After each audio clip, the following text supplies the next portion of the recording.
Both giving the talk as well as answering questions is going to be our very own Kwan Haeng Sunim JDPS. Kwan Haeng Sunim met Zen Master Seung Sahn at the Cambridge Zen Center in 1986. He ordained as a novice monk in 1998 at Chik Chi Sa in South Korea, and in 2003 he received his Bhikku precepts at Tong Do Sa in South Korea as well. He's lived and practiced mainly at Hwagesan, Musangsan, Korea, where he performed the jobs of housemaster, media director, and head monk. Kwan Haeng Sunim received inka in December of 2020, and he currently teaches and practices right here at the Providence Zen Center as one of our 2 guiding teachers. So, Kwan Haeng Sunim, thank you very much for leading today. I guess I'll start out. Does anybody have any questions? And so I was just looking at this circle here this morning, and actually this represents the Zen tradition, the Mahayana tradition, the Theravada tradition, and at the center of that are the three jewels, the Buddha, Dharma, Sangha, which is common to all of us, all of the practices. And so I just thought I'd mention that. And so this here is the Buddha, Dharma, Sangha, these 3 here. And then this, the circle here and these spokes, they represent the Theravada tradition, the first teaching of the Buddha, which is the Eightfold Path. And then you have the Mahayana tradition, which is these pellets right here, and that's the 6 parameters. And then you have encompassing them all here is this circle, which is Zen. And so the kind of saying is that the Buddha started with the Eightfold Path teaching and developed into the Mahayana teaching, which was developed also into the Zen teaching. And so that's a kind of a point there. I was just looking at that this morning. And maybe sometime I'll talk about that when I kind of look up more what's going on there. And what I had intended to talk about this morning was the ox herding pitches.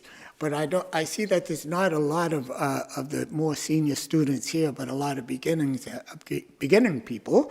And so I don't know that I should talk about that because, but maybe I will. And so we'll just see how this goes. And having said that, I also want to wish Happy Mother's Day to all the mothers. And I think we all have mothers, yeah. And I remember my mother, she's passed, but one thing that was with my mother is that anytime, 24 hours a day, I would knock at the door. She was always there, and she'd welcome me in. And it's funny, when that's going on, when you're in the middle of that, that's just something you take for granted, you know? And when she passed, it was like, you don't know what you got until it's gone, right? So that's a very interesting thing. And my father, he passed away before my mother did.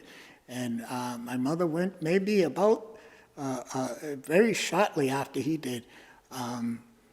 And she went the way that she always wanted to go, because all her life she told me that she told all the kids that she wanted to die in her sleep. Could you imagine? I want, that's how I want to go. I'm going to die in my sleep. She would say that more than once. And then one day, I was in Korea at the time. I was around when my father passed away, but I was in Korea when my mother passed away. My sister Barbara told me that my mother passed in her sleep. And then she told me how the position my mother had when she was in bed. And we all knew that's how she would lay in bed. So she didn't seem to go through any pain or anything. It was like she just got up and walked away. So that was quite an interesting thing to have that happen. It was shortly, like I said, after my father passed, who passed with, he had prostate cancer. And so his was a more difficult passing. But I was there for that. Anyway. And at the time I was practicing, I came actually into America here. I was in Korea, I came to America, I did a solo retreat. And while I was doing a solo retreat, my mother wrote me and said that my father was, Dad was having chemotherapy. And so he's having the chemotherapy, and I said, okay, well, I'm going to finish this solo retreat that was right here, and I'll come home and I'll, take him back and forth to the hospital. And we all thought 100% that he was going to survive this, but he didn't. And he passed, so I would take him back and forth to the hospital, but it didn't work. He actually passed. And what, for me, is that I've told the story a number of times, is that when my father was actually, while he was passing, there was a couple things. Is that one of the things is that he would reach out. He was laying there and he would just reach out for something that none of us could see, but he would just kind of reach out. And for me, when he actually passed, I got the distinct impression that that wasn't the end of him, but there was this body that was just laying there, this lump of flesh, you might say, but it wasn't the end of him, that he had passed through something. And what that was, I didn't know. But what was interesting to me is that I'm a practicing Zen monk, and this passing, this gate that I felt that he had gone through, it wasn't a Buddhist gate, or wasn't a Christian or Muslim gate. He had just passed through this thing. And it occurred to me that what's interesting about human beings is that we're all interested about this death and dying. And so we have these religions and stuff that kind of talks about that, kind of eases our mind about that. And so that was, I thought, was a very kind of interesting a thing that happened. And also it really brought home to me that religion as a whole is just, is not, I won't, some people get happy when I say just, but it's a form. And within the form, we have techniques. All of them, they're form, and they just help us to deal with life and death and where we come from and that kind of thing. And so all human beings have this spiritual nature, and that's what we each ethnicity does somehow or other. So it's very important that we don't talk about, as they say, talk smack about one group or the other. It makes no sense. When we're all basically heading in the same direction because we're looking at the same thing, our spiritual self. We're all looking at the same thing. There's no different spiritual self from one group to another group. That spiritual self is all the same. So we're all looking at the same thing, coming out with all kinds of different conclusions and stuff like that. And but that's how you do it. And so and it's not dependent on. So this spiritual self. Religion needs this spiritual self, but this spiritual self doesn't need religion. And that's a kind of important point. And many people have touched on this spiritual self and become whole with it, just as in any religion you can do without religion.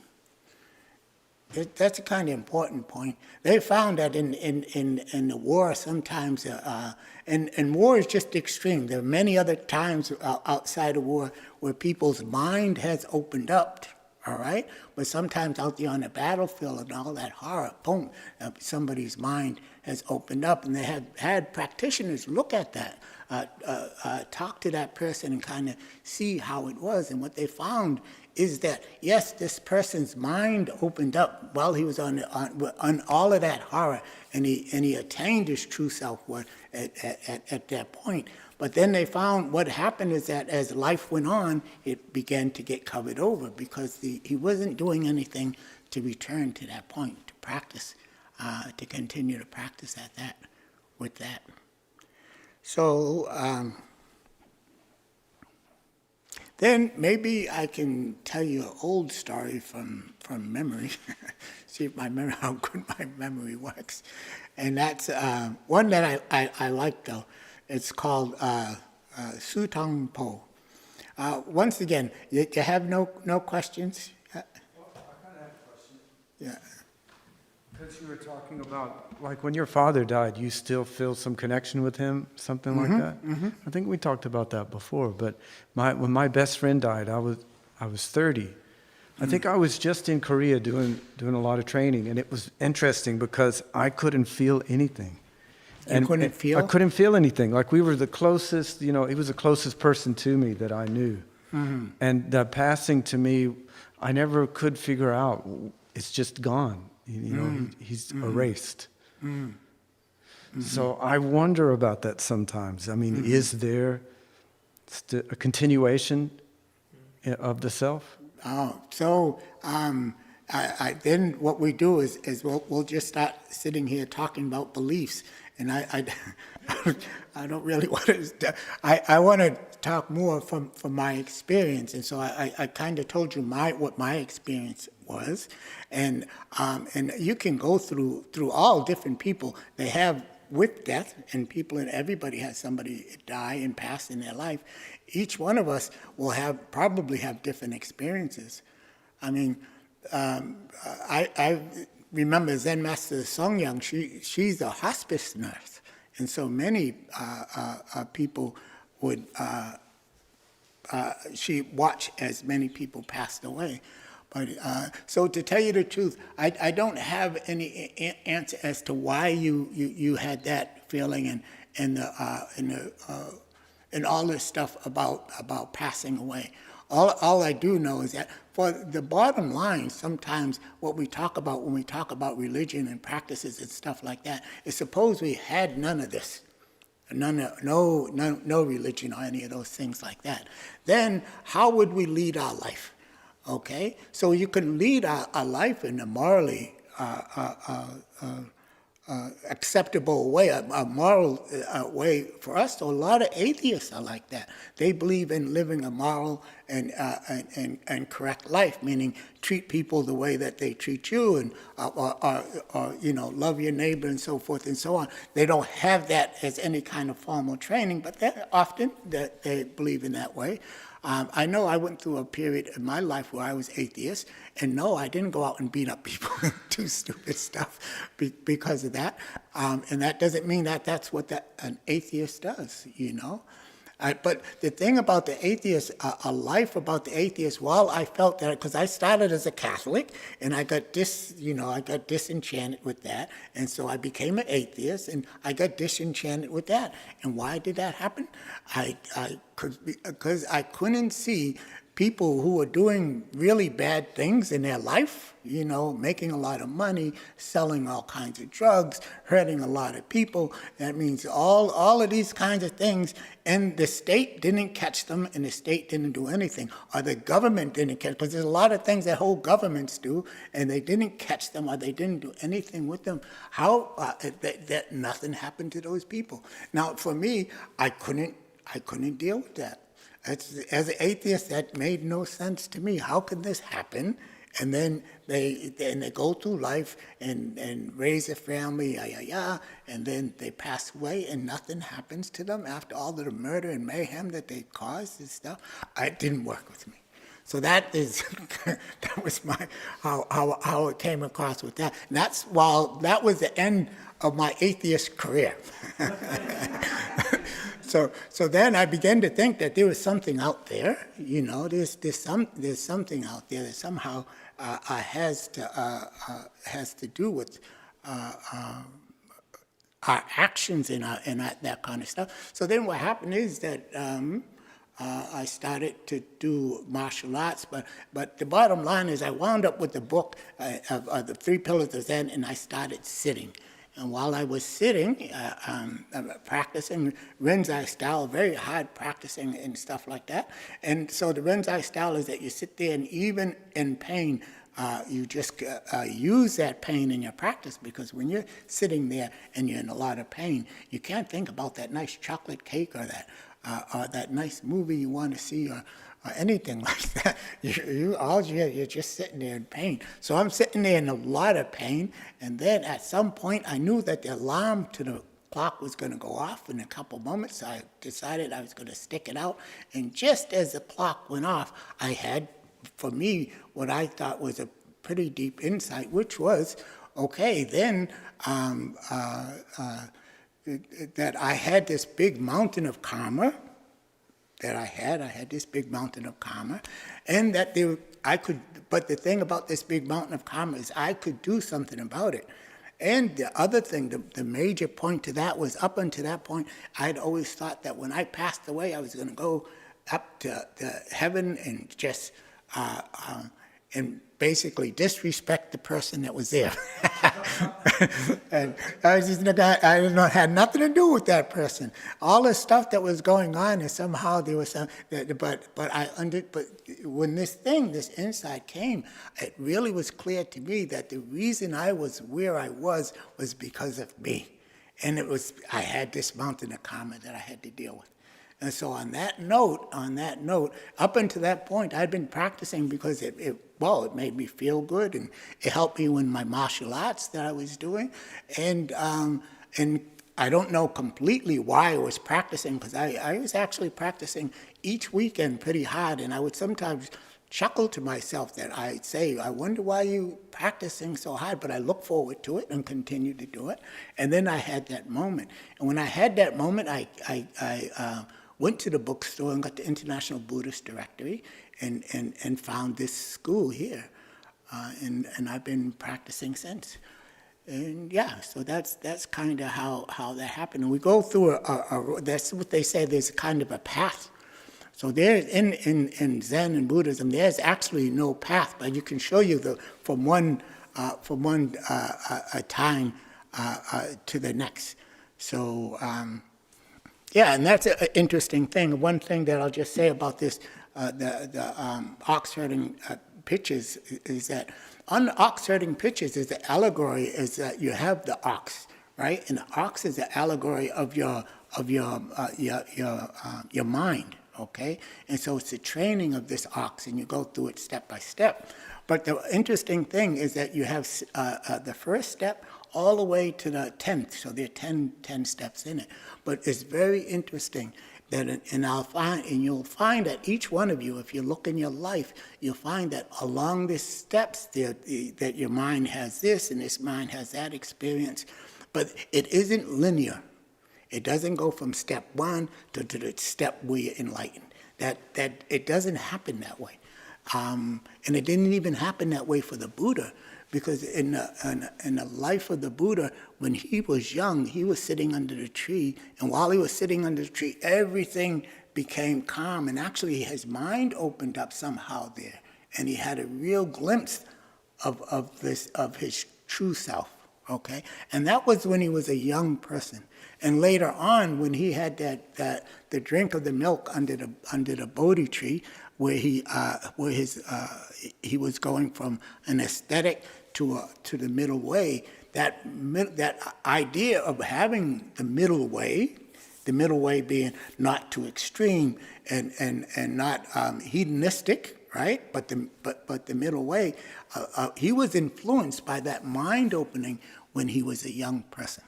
So you see, it's not from point A to point B. But when I talk about the ox herding pitches, we'll just talk about we'll do it linear. But you'll see that many of us have had at the different points we've had experiences from that, and so that's a kind of little bit of how that is. Anyway, go ahead. Oh, I need a clock too. As a Buddhist, there's a couple of concepts that I find that people ask me about, and I don't really have a good explanation of them. And one of them is karma, because they think it's just physical, real thing that exists. And the other one being reincarnation. We talk about it here in the school where we don't ever use the word reincarnated, but we always say that karma will get you to a place. We have things like during our precept ceremony, well, one of the precepts being lying, and if you break that precept, your tongue will be ripped from your mouth and you'll be born a bird in repentance. So I was just curious if you had any layman's description of what is karma and what are we talking about when we say you're going to be reborn as a bird? I mean, are you going to be reborn as a bird, or is that just an allegory type of thing? Yeah, you might, all of those things. So but let's talk about it, and I'll try to talk about it in ways of staying away from beliefs. You can have a seat if you like there. So, I mean, the first thing you mentioned, I guess, was karma, and karma is a volition. What it starts out with something that you do, so your karma has to do with that, and that has to do with your habit. Okay, so somebody give me a chocolate bar, and I eat this candy bar, and I like it. Okay, and now if you, in terms of not making karma, you eat it, you enjoy it, and that's the end of it. Okay, but me, I eat it and I enjoy it. I say, oh, next week I'm going to get me another one. When I get me some money, I'm going to buy me another chocolate candy bar. And while I'm going through the week, right, I start to think about this chocolate candy bar. And then all of a sudden I find that maybe I'm a little short of money. When it comes time for my, that I'm passing by the store, I borrow a couple dollars from my friend to get this chocolate candy bar. Is expensive these days. I get a couple dollars and I buy me this to get this chocolate candy bar. But you can see I'm building up a karma. That's what they call. I'm building up a thing where that gets into my memory, my personality, and before you know it, somebody said, "What would you like for your birthday?" A chocolate bar. So where did that come from? It came from that karma that I made that built up.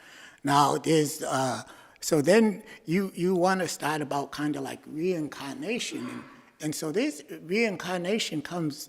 And so I do, in that sense, believe in those kinds of things. But you can also see that this karma appears and disappears in our day-to-day life. Okay, in our day-to-day life, they have all kinds of silly things on the internet where somebody does something really stupid and they get what they call instant karma. And it's just something that happens real fast after that, So like somebody starts some kind of trouble and think they got to get away with it, and before they get away with it, they get caught right there, and then that's kind of like that instant karma they call. So. But in terms of a reincarnation, I sometimes talk about, like when they talk about Beethoven was a total playing the piano like a virtuoso when he was like 7 years old. And so when I see that, and for me, that is to me reminders of this, of what reincarnation, that points to reincarnation. Also it points to karma for me. And so there's a lot of people who have talents that you just simply can't explain. You see it in young children, 6, 7 years old, doing things that an adult can't even learn. Or even if he practiced all his life, cannot learn to do it like that. Everything from math to music to physical abilities that adults simply cannot master. But look at this youngster come out of nowhere and he's doing it. Where did that come from? Okay, so that's for me is about like reincarnation, and it's also about karma and stuff like that. So the thing with Beethoven, there was somewhere along in, say, previous lives for me that I can see where somehow he was playing the piano or doing something very artistic where he's paying a lot of attention to it, and it appeared when he was reborn. I mean, that's how it looks to me. And so the thing about karma is that karma then has no self-nature. I mean, it's got, karma having no self-nature is something that you actually make, and you have to do it with volition, okay? And also, meaning you have to give it energy. So I can point to it kind of like with anger, because I have a lot of connection, you might say, with anger. And so if you, as I say, somebody walks into a school and they start to shoot, or they walk into a movie theater or a church or anything else, they start to shoot, the bottom line for them is anger, okay? Somebody that does that is anger. And that anger is a karma. So that karma that brought them to that place where they walked into a school. But you got to understand that karma has no self-nature. That anger that has no self-nature, meaning he sat there and put energy into that anger. And if he didn't, it wouldn't have appeared like that. There's no way it would have appeared like that. Nobody gets smacked in the head and says, oh, I think I'm going to go get me an AK and shoot everybody in school. That doesn't happen. You know, it takes years for a person to build up to that, of dwelling on that anger and thinking about it and yeah. But what happens if something happened to you and you don't dwell on it, you don't think about it like that? Then you don't react that way. You don't react that way. Because at that point, the person, that thing, just that anger that he made, then has control over him, whatever, but it picked him up and carried him to the point where he didn't care what happened to his body. He didn't care what his family thought. He didn't care what society, anything. That is just like that. But you do that. You do that. Okay, so go ahead.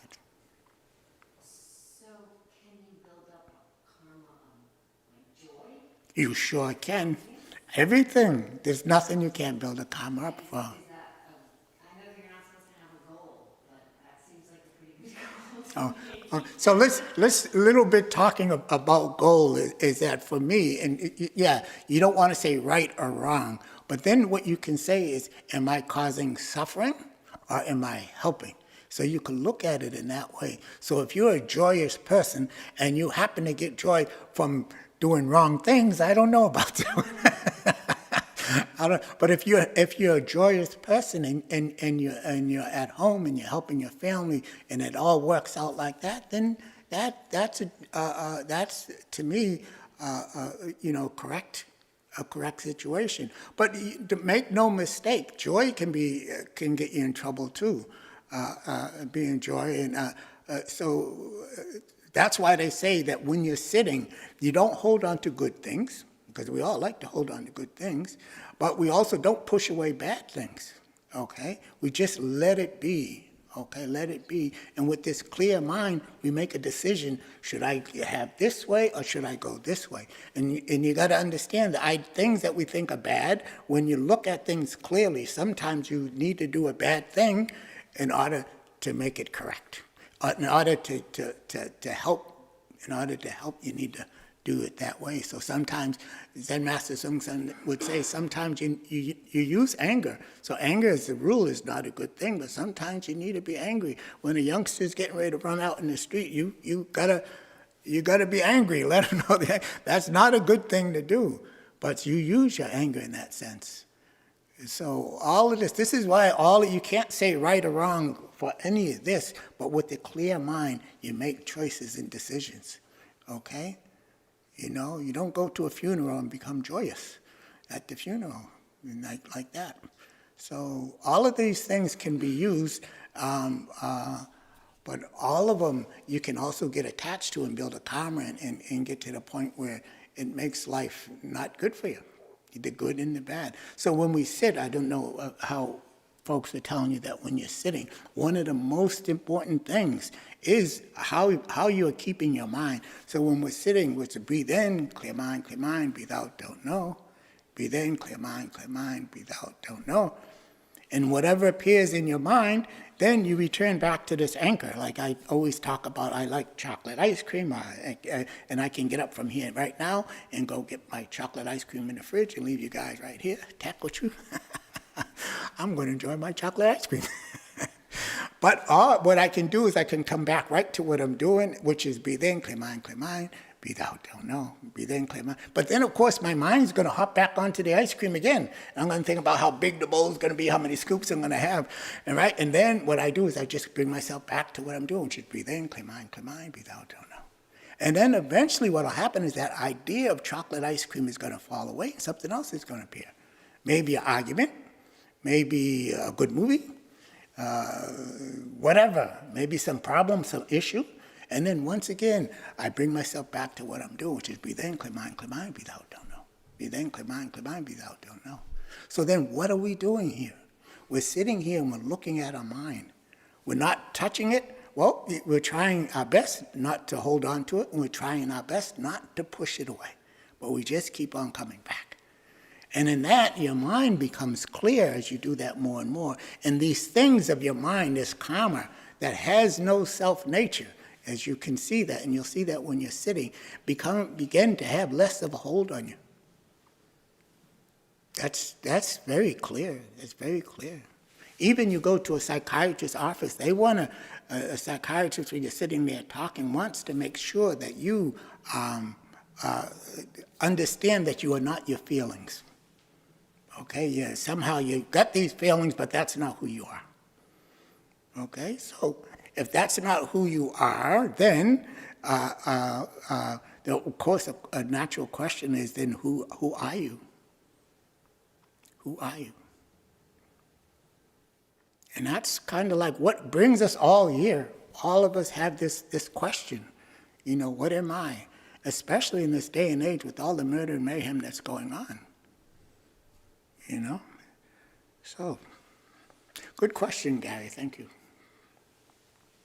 Did I get to the bottom of it? Yeah. I mean, I said it in the context of when I listen to other people, you'll hear words like Zen, is like they related to relaxation, and I got the Zen mind, and they'll say karma in terms of, you will get your due, where it's, and then also reincarnations. They usually say it in the context. I don't believe in reincarnation. I don't believe in karma. And I usually don't say anything, but I've always just been, I just usually listen. Yeah. I think that what you do is that you might say, I don't believe in this or I don't believe in that, and that's okay. But what happens is that when you're sitting, your experience appears. Because, a way to look at that is that when somebody who's traumatized, and there's somebody who's not traumatized, but they had the same experience, meaning they witnessed the same thing, the same traumatizing thing. Okay, so one is traumatized and the one isn't. The difference is that the one who's traumatized is holding on to this experience. Okay, the one who's not traumatized is not holding on to it. Somehow managed to let it go. Okay, so in that sense, that when you're sitting and you want to think in terms of karma and stuff like that, you can see that karma is something that you can believe is there. I mean, it's almost like you can't get away from it, but you can see it when you sit. This is what I'm saying. So it depends on your experience. If you don't have the experience, it's not true. But when you sit there and look inside, you can see your karma. You can see this, that this self, this I that I call I, has no self-nature. So you can see that it doesn't exist outside of your thinking. I mean, you have this body, but if you could step back and look at that body, you see that this body has connections to the environment. If you had these special kind of glasses, you could see that it has a connection, and it's not separate from its environment. It's not separate from other people. But if you want to say that, okay, I like this one particular one, and then that's who you are, and you act that way, it gets to be a bit of a mess. I had a way I used to talk about that. It's kind of like an army. Okay, you look like it that you're army, and you're like it's probably not the best way, but you're on a battlefield, right? And on the battlefield, there's a soldier that's right up front there, and that soldier is making decisions about the whole group to do what the whole group is. And eventually, what's going to happen is he's going to be doing things that just helps him, that protects him. To hell with all the rest of the people. Somebody's shooting at me. Kind of thing. But if you look at it like the general is in the back, and the general makes the decisions about the whole group to benefit the whole group. That's kind of like your true self. And then this person that's up front, that's kind of like your small self, your desire mind, the one that wants to have fun and have all the good things and things work for itself. But if you look inside and you attain this true self, then you begin to see the connection that you have with the universe and with the people around you and so forth. And that's kind of like how that works.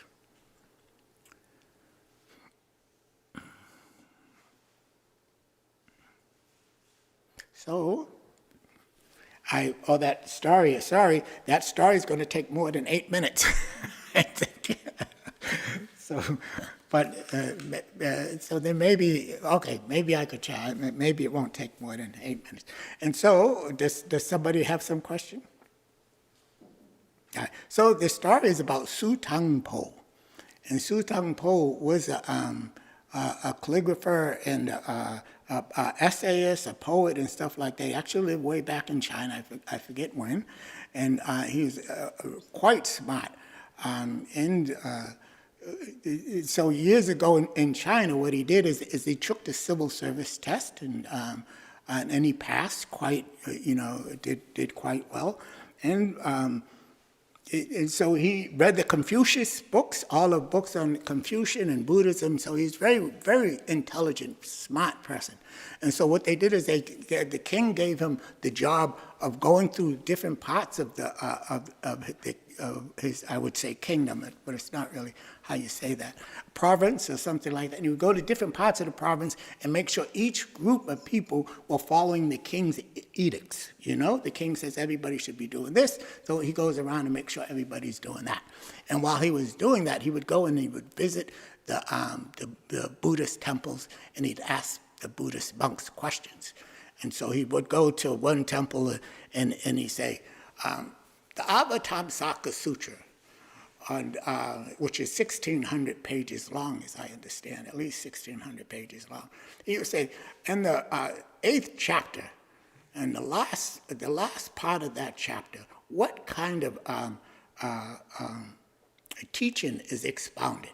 And of course, these monks, they were all masters at what they did. They were all, very well, but they didn't have the memory that he had. And so they couldn't just come up with the answer just like that. So then he said, the monks are just lazy and and I'm not going there anymore. So he kind of stopped going there. And then at one time, he met this person who said, I know a teacher that could answer all your questions. And he lives on this in this temple over, quite a far away. And, Su Tang Po, the guy, he's just really smart. So, and at that, and had a high point in, high place in society. He got on his horse and went over there. And he went to the temple, and when you go to a temple like that, they have the like the gate out front and stuff like that. So you get off your horse and you knock at the gate, and somebody comes and lets you in. But he didn't. He just rode up to the gate, kicked it. The gate opened up, and he rode in up to the Dharma horse and Dharma hall and dismounted, and tied his horse up, and then went up and just sat just like this with his back to the Buddha. And he sat like that in this Dharma hall waiting for it. And at some point, we got the double doors back there. The teacher, the abbot, walked by and saw him.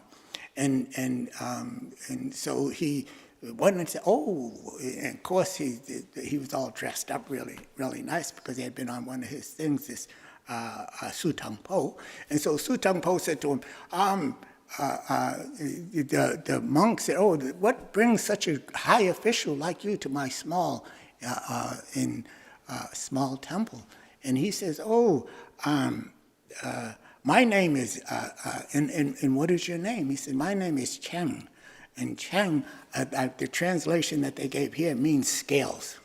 And he says, the scales. And so the abbot is wondering, why is his name like that? And he says, my name is Cheng because I weigh all the masters in the land. I weigh all you guys. I see how good you guys are. And so the abbot looked at him and said, "Ha!" And he looked at him and he said, how much does that weigh? And he went through all his books in his head, all his books. There was no answer. He had no answer. And so, but the thing about Su Tang Po is that I like is that he admitted when he was wrong. So he hop-chunked to the teacher, and they say that from that time on, he became a practicing person. He would actually formally practice Zen because he understood that there's a teaching outside of the words, outside of the sutras. okay? And so then at some point, he moved to another province, and he still kind of had the same job, and he met this other monk. This other monk was Fo Yen. So he met Fo Yen, and Fo Yen was actually enlightened, and they would hang out a lot and stuff like that. One day he went to Fo Yen's place, and he knocked on the door, and at that time he was wearing his really best clothes. Su Tung Po was wearing his best clothes. He had this really nice belt on it. And so when he went into Fo Yen's place, it was, kind of bare, and he had a little mat that he had on the floor, and he said, "Oh, look at how nice you look. I only have this funny, this little mat here for you to sit on." And so Su Tung Po said, "That's okay, I'll just sit on you." And so Su Tung Po looked at him and said, "Okay, I'll tell you what, if you can answer this question, then I'm gonna, then I'll let you sit on me. If not, then you have to give me that emerald belt that you have around that you're wearing." And so he said that, now I don't know if I can remember exactly, but the sutra goes, form is emptiness, emptiness is form. So if form is emptiness and emptiness is form, okay, that means that everything is empty. There's nothing. Everything is empty. If everything is empty, what will you sit on? And so he asked Su Tung Po that, and he had no answer for that. And so he took the belt. But the funniest thing is that, as you know, we have kongans, right? So if you want to come to the kongan, you want to come to me, right? And I'll ask you this question, okay? And you see if you can give me an answer. There's an answer for it. Su Tung Po didn't have it at the time, but there's the answer for it. And so this story does continue on to the point where Su Tung Po's mind opened up. But we're finished now. Maybe I'll finish the second half sometime. Okay? Good. Thanks.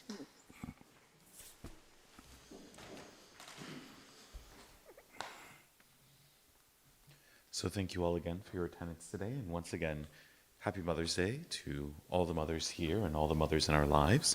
Just a couple of announcements to go ahead and round us down. We do have practice every single day in some way, shape, or form. So you're welcome to come any morning or evening as is best for you, including our Wednesday night Sangha dinners that we have starting at 5:30 along with our evening practice.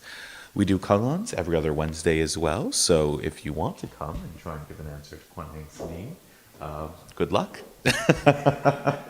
Show up and give it your best shot, as they say. In addition to that, we also hold monthly meditation retreats. We currently have one going on this month, this weekend actually, in the upstairs Dharma room.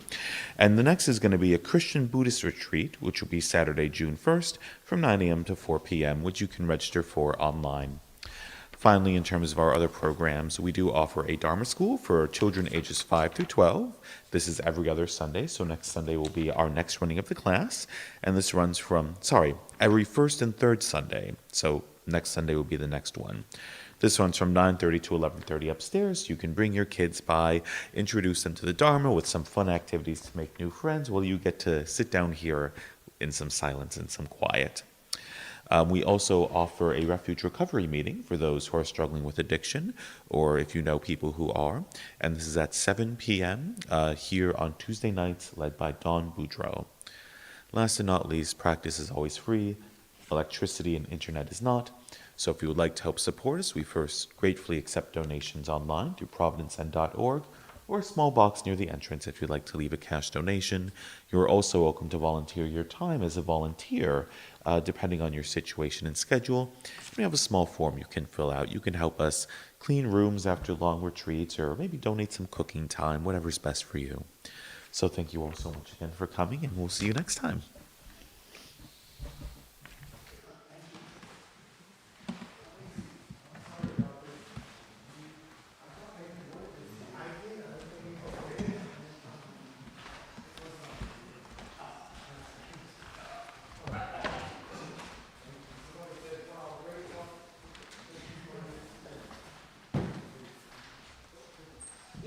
going to your right way. How do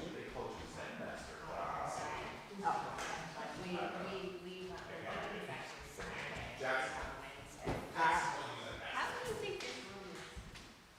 How do you guys want this room set up? Oh, there's 4 on this side, 5 on that. We don't have to do all of that. We've got a lot. Yeah. Pick up the ones in back. Yeah, we'll start there.